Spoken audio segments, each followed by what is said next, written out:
Aqui está a tradução ao português de todo o que enviaste. No coração do Texas, a apenas meia hora de Austin, estendia-se a fazenda Swift como um refúgio atemporal, onde a modernidade mal tocava as bordas do campo e a vida era medida pelas estações, pelos partos das vacas e pelas colheitas.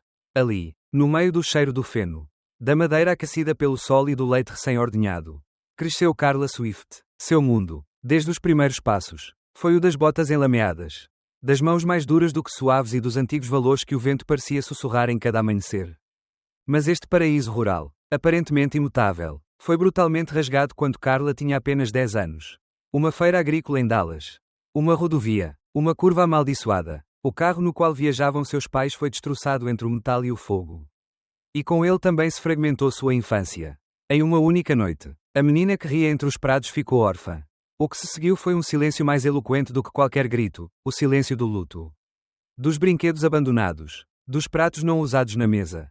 Foi Ebenezer Swift, seu avô, quem a tomou em seus braços, braços curtidos pelo trabalho, mas ainda fortes para proteger o que restava de sua linhagem, e a levou de volta para a fazenda. Ebenezer não era um homem de lágrimas. Era daqueles que amam sem dizer. Daqueles que ensinam sem prometer. Daqueles que protegem sem jurar fidelidade. Ele havia perdido sua esposa muitos anos antes e agora enterrava seu filho. Mas sua postura não se curvou. Não podia se permitir isso. Ele tinha uma neta para criar. Com a dureza do carvalho e a paciência do arado, Ebenezer decidiu que transformaria Carla não em uma princesa protegida, mas em uma mulher que soubesse enfrentar o mundo com as mãos firmes e os pés na terra. A educação que Carla recebeu não vinha de livros, mas de ferramentas. Aos 12 anos, ela já sabia distinguir uma vaca doente só de olhar para ela. E aos 13, podia desmontar e remontar uma colheitadeira sem mais ajuda do que sua intuição. Seu avô não lhe dava elogios, lhe dava responsabilidades. Se você quer que algo seja feito bem, faça você mesma, ele repetia enquanto revisava pela enésima vez o sistema de ordenha. Mesmo tendo empregados para isso. Não era desconfiança. Era o código Swift. O trabalho bem feito é aquele que você mesmo verifica. Os moradores locais olhavam com ceticismo para aquela menina magra que andava entre gado e maquinário como se fosse um dos homens. Alguns riam baixinho. Outros apostavam que ela não aguentaria os invernos rigorosos. Mas Carla não só aguentou. Como prosperou. Aos 15 anos, já era mais fazendeira do que muitos adultos. Seu nome começou a ser respeitado no mercado de gado. A garotinha de Ebenezer se tornara uma promessa feita carne. No entanto, Carla nunca se afastou de sua essência. Não era a rainha do baile na escola, nem a garota dos perfumes caros. Sua fragrância era a do suor nobre, do feno seco e do vento que trazia o cheiro da terra molhada depois da chuva. Não precisava de adornos para brilhar no campo, a terra mesma a coroava com seu pó. Quando chegou a hora de pensar na universidade, muitos esperavam que Carla desse o passo em direção à educação superior. Ebenezer havia economizado por anos para esse momento. Mas Carla, com a firmeza de quem conhece seu lugar no mundo, disse não. Para que preciso de um diploma? Já tenho uma profissão e o trabalho da minha vida. Não foi arrogância, mas convicção. Para ela, a fazenda não era uma herança, era seu destino. Seu avô, fiel ao seu estilo, não a contradisse. Apenas a abraçou pelos ombros com um pouco mais de força. Como se naquele gesto silencioso depositasse toda a confiança que tinha nela. Sabia que sua neta não só havia herdado seu sobrenome, mas também seu temperamento. Desde aquele dia, a fazenda Swift não tinha apenas um proprietário idoso, mas uma herdeira real, formada à base de sacrifício e lealdade. A rotina diária na fazenda não admitia sentimentalismos. Carla acordava ao amanhecer, percorria os estábulos, inspecionava o sistema de refrigeração do leite, conversava com os trabalhadores, reparava o que quebrava e, no final do dia, ainda encontrava forças para percorrer a fazenda mais uma vez antes de dormir.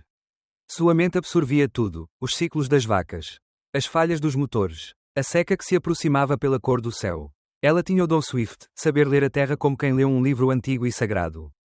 Ebenezer a observava com uma mistura de orgulho e melancolia. Vivia nela uma continuidade que ia além do sangue. A terra reconhecia Carla. As vacas se acalmavam com sua voz.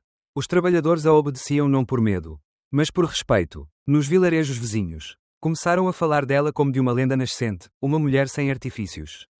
Sem adornos, que falava pouco mas dizia muito. E que trabalhava mais do que qualquer homem do condado. Mas, no fundo, Carla ainda era a menina que havia perdido os pais de forma brutal. Ela havia enterrado sua dor sob camadas de trabalho e responsabilidade. Nunca falava daquela noite na rodovia, do carro incendiado, do telefone que tocou na madrugada com uma voz neutra informando sobre o acidente. Só Ebenezer sabia que, às vezes, Carla ficava em silêncio olhando o horizonte. Como se tentasse ver algo que perdera para sempre. A morte forjou seu caráter. Mas o trabalho o temperou. Não era fria, mas sabia conter as emoções. Não era insensível, mas aprendeu a não se quebrar. Sua força vinha de saber que, se ela não sustentasse a fazenda, ninguém o faria. Havia vidas que dependiam de seu temperamento. Desde as vacas até os trabalhadores. Desde os campos até as crianças dos jornaleiros que cresciam vendo como ela assumia o comando com a calma de quem nasceu para liderar. E assim, no meio do suor e da rotina, Carla Swift se tornou um símbolo, a personificação da dignidade rural. Da luta sem ostentação, da nobreza sem coroa. Sua infância não foi uma etapa inocente, mas uma forja, e seu legado não foi uma herança, mas uma missão. Cada pedra da fazenda, cada cerca enferrujada, cada suspiro das vacas, sabia que a jovem herdeira era a melhor garantia de que os princípios de Ebenezer continuariam vivos. Mesmo quando ele já não estivesse. O que Carla ainda não sabia, ou não queria admitir, era que seu caminho estava apenas começando. As raízes eram profundas, sim, mas até os carvalhos mais fortes podem ser abalados pelo vento do destino. E o dela estava se aproximando. Com nome próprio e um traje bem passado, Colin Evergreen. A primavera chegou ao Texas com sua explosão habitual, campos verdes até onde a vista alcançava. Flores silvestres bordeando os caminhos de terra e o ar carregado de vida nova. Foi numa manhã assim, quando o sol ainda não havia subido completamente sobre os telhados do celeiro, que Colin Evergreen apareceu pela primeira vez na vida de Carla Swift. Ele não chegou a cavalo, nem com as botas sujas de barro, como a maioria dos homens que pisavam na fazenda. Ele chegou em um Ford azul brilhante, recém-lavado, com o logótipo da Texas Dairy Products na porta e um sorriso tão branco que parecia não pertencer àquele lado do campo. Ele estava de terno completo, em uma fazenda, e seus sapatos de verniz pareciam implorar para não tocar aquele caminho de terra solta e esterco recente. Aqui está a tradução para o português do texto enviado. No coração do Texas, a apenas meia hora de Austin, estendia-se a fazenda Swift como um refúgio atemporal, onde a modernidade mal tocava as bordas do campo e a vida era medida pelas estações. Pelos partos das vacas e pelas colheitas. Ali, no meio do cheiro do feno, da madeira aquecida pelo sol e do leite recém-ordenhado, cresceu Carla Swift. Seu mundo, desde os primeiros passos, foi o das botas enlameadas, das mãos mais duras do que suaves e dos antigos valores que o vento parecia sussurrar em cada amanhecer. Mas este paraíso rural, aparentemente imutável, foi brutalmente rasgado quando Carla tinha apenas 10 anos. Uma feira agrícola em Dallas. Uma rodovia. Uma curva amaldiçoada. O carro no qual viajavam seus pais foi destroçado entre o metal e o fogo. E com ele também se fragmentou sua infância. Em uma única noite, a menina que ria entre os prados ficou órfã. O que se seguiu foi um silêncio mais eloquente do que qualquer grito, o silêncio do luto. Dos brinquedos abandonados. Dos pratos não usados na mesa. Foi Ebenezer Swift, seu avô, quem a tomou em seus braços curtidos pelo trabalho, mas ainda fortes para proteger o que restava de sua linhagem, e a levou de volta para a fazenda. Ebenezer não era um homem de lágrimas. Era daqueles que amam sem dizer. Daqueles que ensinam sem prometer. Daqueles que protegem sem jurar fidelidade. Ele havia perdido sua esposa muitos anos antes e agora enterrava seu filho. Mas sua postura não se curvou. Não podia se permitir isso. Ele tinha uma neta para criar. Com a dureza do carvalho e a paciência do arado, Ebenezer decidiu que transformaria Carla não em uma princesa protegida, mas em uma mulher que soubesse enfrentar o mundo com as mãos firmes e os pés na terra. A educação que Carla recebeu não vinha de livros, mas de ferramentas. Aos 12 anos, ela já sabia distinguir uma vaca doente só de olhar para ela. E aos 13, podia desmontar e remontar uma colheitadeira sem mais ajuda do que sua intuição. Seu avô não lhe dava elogios, lhe dava responsabilidades. Se você quer que algo seja feito bem, faça você mesma. Ele repetia enquanto revisava pela enésima vez o sistema de ordenha. Mesmo tendo empregados para isso. Não era desconfiança. Era o código Swift. O trabalho bem feito é aquele que você mesmo verifica. Os moradores locais olhavam com ceticismo para aquela menina magra que andava entre gado e maquinário como se fosse um dos homens. Alguns riam baixinho. Outros apostavam que ela não aguentaria os invernos rigorosos. Mas Carla não só aguentou. Como prosperou. Aos 15 anos, já era mais fazendeira do que muitos adultos. Seu nome começou a ser respeitado no mercado de gado. A garotinha de Ebenezer se tornara uma promessa feita carne. No entanto, Carla nunca se afastou de sua essência. Não era a rainha do baile na escola, nem a garota dos perfumes caros.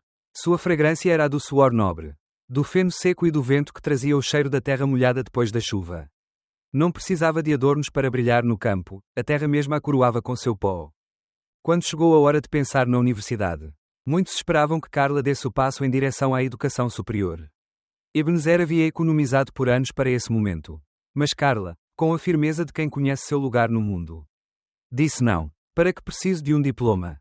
Já tenho uma profissão e o trabalho da minha vida. Não foi arrogância, mas convicção. Para ela, a fazenda não era uma herança, era seu destino. Seu avô, fiel ao seu estilo, não a contradisse, apenas a abraçou pelos ombros com um pouco mais de força.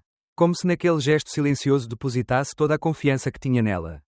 Sabia que sua neta não só havia herdado seu sobrenome, mas também seu temperamento. Desde aquele dia, a fazenda Swift não tinha apenas um proprietário idoso, mas uma herdeira real, formada à base de sacrifício e lealdade. A rotina diária na fazenda não admitia sentimentalismos. Carla acordava ao amanhecer, percorria os estábulos, inspecionava o sistema de refrigeração do leite, conversava com os trabalhadores, reparava o que quebrava e, no final do dia, ainda encontrava forças para percorrer a fazenda mais uma vez antes de dormir.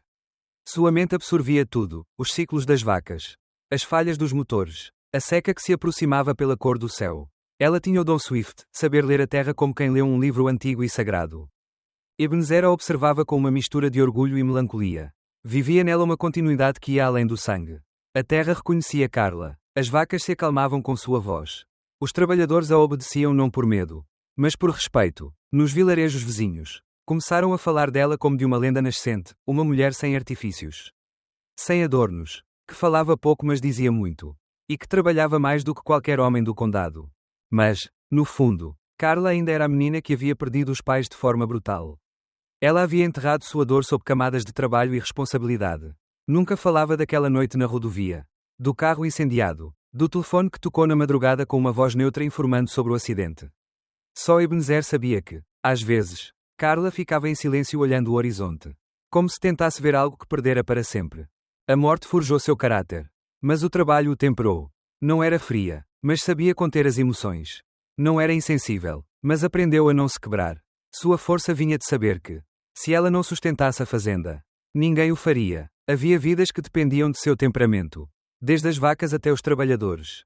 Desde os campos até as crianças dos jornaleiros que cresciam vendo como ela assumia o comando com a calma de quem nasceu para liderar. E assim, no meio do suor e da rotina, Carla Swift se tornou um símbolo, a personificação da dignidade rural. Da luta sem ostentação, da nobreza sem coroa. Sua infância não foi uma etapa inocente, mas uma forja, e seu legado não foi uma herança, mas uma missão. Cada pedra da fazenda, cada cerca enferrujada, cada suspiro das vacas, sabia que a jovem herdeira era a melhor garantia de que os princípios de Ebenezer continuariam vivos. Mesmo quando ele já não estivesse. O que Carla ainda não sabia, ou não queria admitir, era que seu caminho estava apenas começando. As raízes eram profundas, sim, mas até os carvalhos mais fortes podem ser abalados pelo vento do destino. E o dela estava se aproximando. Com nome próprio e um traje bem passado, Colin Evergreen. A primavera chegou ao Texas com sua explosão habitual, campos verdes até onde a vista alcançava. Flores silvestres bordeando os caminhos de terra e o ar carregado de vida nova. Foi numa manhã assim, quando o sol ainda não havia subido completamente sobre os telhados do celeiro, que Colin Evergreen apareceu pela primeira vez na vida de Carla Swift. Ele não chegou a cavalo, nem com as botas sujas de barro, como a maioria dos homens que pisavam na fazenda. Ele chegou em um Ford azul brilhante, recém-lavado, com o logótipo da Texas Dairy Products na porta e um sorriso tão branco que parecia não pertencer àquele lado do campo. Ele estava de terno completo, em uma fazenda, e seus sapatos de verniz pareciam implorar para não tocar aquele caminho de terra solta e esterco recente. A tradução do texto enviado para o português é: a cerimónia começou. O reverendo Anderson falava com voz grave, destacando a vida do avô, seus valores, sua firmeza moral. O ambiente era solene, contido, respeitoso, até que a porta de carvalho rangeu. Um murmúrio atravessou a igreja como uma onda invisível. As cabeças se viraram, e o ar congelou. Bárbara Jean estava na entrada, alta, esbelta, com seu cabelo vermelho perfeitamente penteado e os lábios de um vermelho brilhante. Mas o mais impactante não foi sua presença, e sim o vestido, um vestido de noiva branco. Longo, com renda nas mangas e uma cauda que arrastava pelo corredor. Nas mãos, um buquê de lírios brancos. Era um deboche, uma provocação, uma ferida aberta no meio da dor de toda uma comunidade. Os suspiros se misturaram com maldições sussurradas. A senhora Johnson se benzeu e murmurou um "Deus nos acuda", enquanto as crianças olhavam com os olhos arregalados. Carla não se mexeu. Permaneceu sentada na primeira fila, como se seu corpo tivesse esquecido como reagir. Apenas seus nós dos dedos, brancos de tensão enquanto apertava o livro de orações, denunciavam o terremoto interior. Bárbara caminhou com passos firmes pelo corredor central, os saltos ressoando no chão de madeira como chicotes. Ela parou ao lado de Carla. Que pena o velhinho, disse com um sotaque francês forçado e um sorriso que não chegava aos olhos. Depois olhou para Colin e, com naturalidade arrepiante, estendeu a mão. Venha. Querido, aqui está com muito pó. O mundo parou. Todos prenderam a respiração. E então, Colin se levantou. Ele não olhou para Carla. Não olhou para o reverendo. Nem para os trabalhadores cujos rostos ardiam de indignação. Apenas pegou Bárbara pelo braço e foi com ela. O vestido branco balançava atrás, arrastando-se sobre os tábuas de madeira como um espectro. Ninguém disse nada. Ninguém se moveu. Mas o silêncio se tornou um grito ensurdecedor.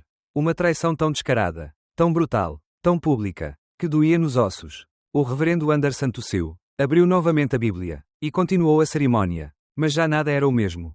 Na refeição comemorativa, todos fingiam que nada havia acontecido. Ninguém falava em voz alta.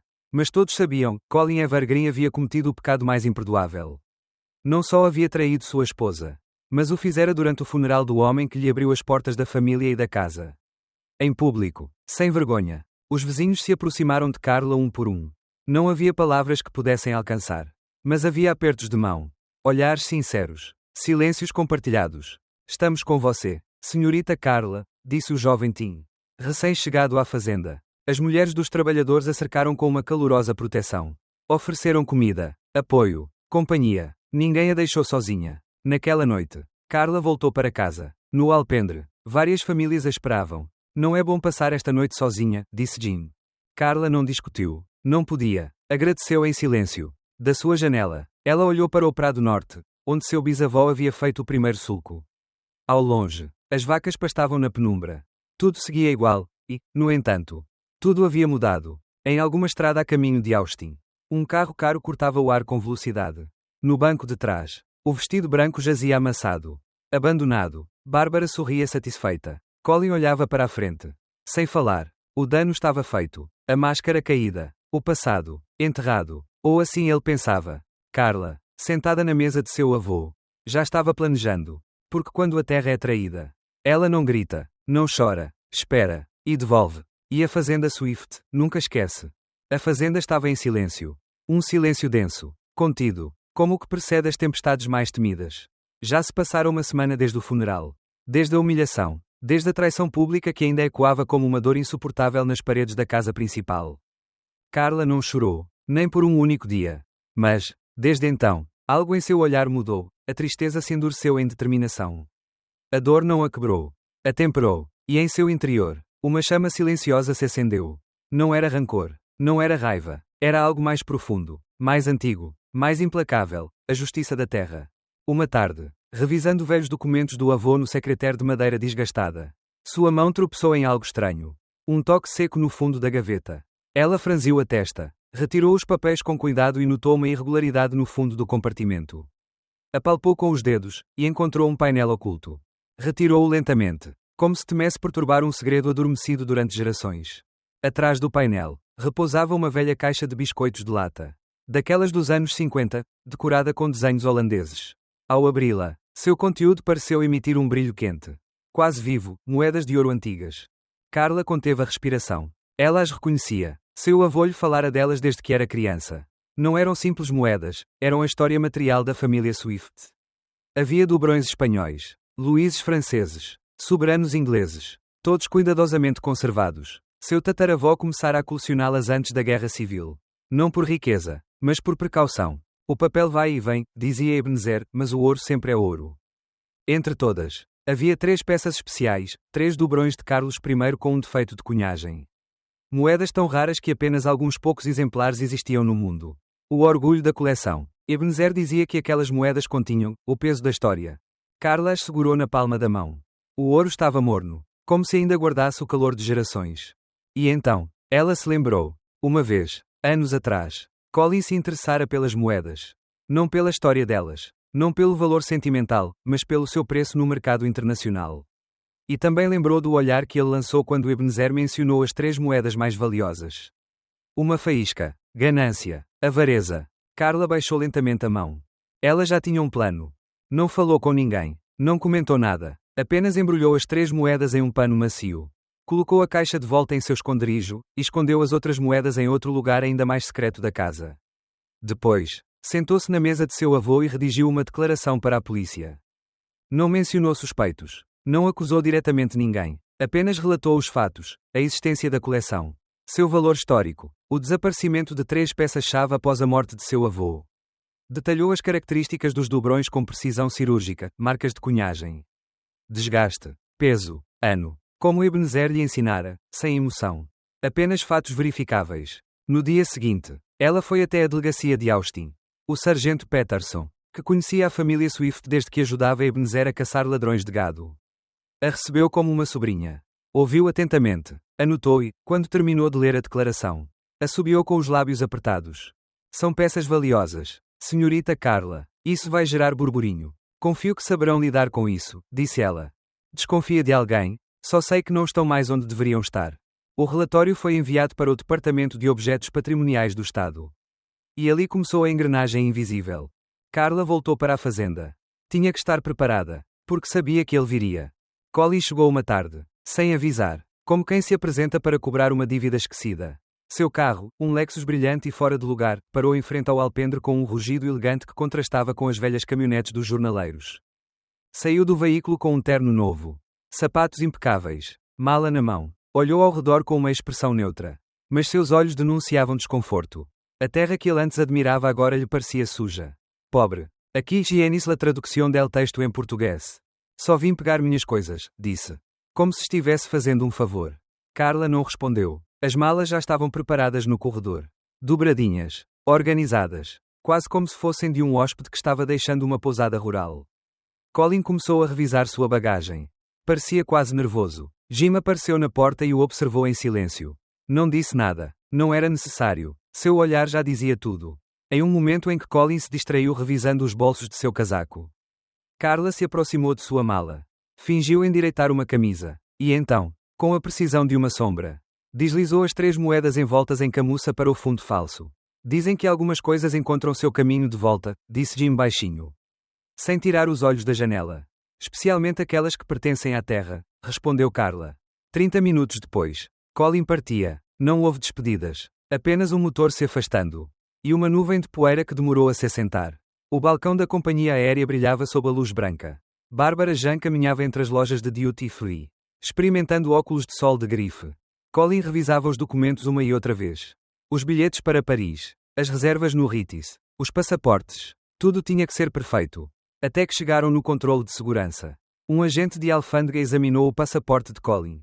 Depois, sua mala. Depois, olhou-o fixamente. Um momento, Sr. Evergreen. Acompanhe-nos, por favor. Bárbara tentou protestar. Sabem quem somos. Temos uma reserva na primeira classe. Mas já era tarde. Em uma sala separada, os oficiais colocaram uma bolsa transparente sobre a mesa. Dentro, brilhavam 3 moedas de ouro. Reconhece isso, senhor? Colin empalideceu. Isso não é meu. Eu não sabia que estava aí. Bárbara gritou, foi aquela fazendeira. Ela planejou tudo. Os policiais não responderam. Apenas cumpriram seu dever. O detetive Myers apareceu com um mandado de prisão. O senhor está acusado de tentativa de tráfico de bens patrimoniais e posse ilícita de objetos históricos, leu com voz neutra. Colin foi algemado. Bárbara ficou sentada, tremendo, sem saber para onde olhar. O avião decolou sem eles. De volta à fazenda, Carla observava o pôr do sol do alpendre. Em seus bolsos, já não havia moedas, apenas mãos tranquilas. A justiça, como as estações, chega quando deve, e a terra havia falado através dela. Jim apareceu com 2 xícaras de café. Trabalho limpo, disse simplesmente. Carla assentiu. Ao longe, as vacas mugiam. A maquinaria vibrava com seu ritmo habitual. A fazenda continuava viva. E ela, neta de Ebenezer Swift, continuava em pé, firme, silenciosa, imparável.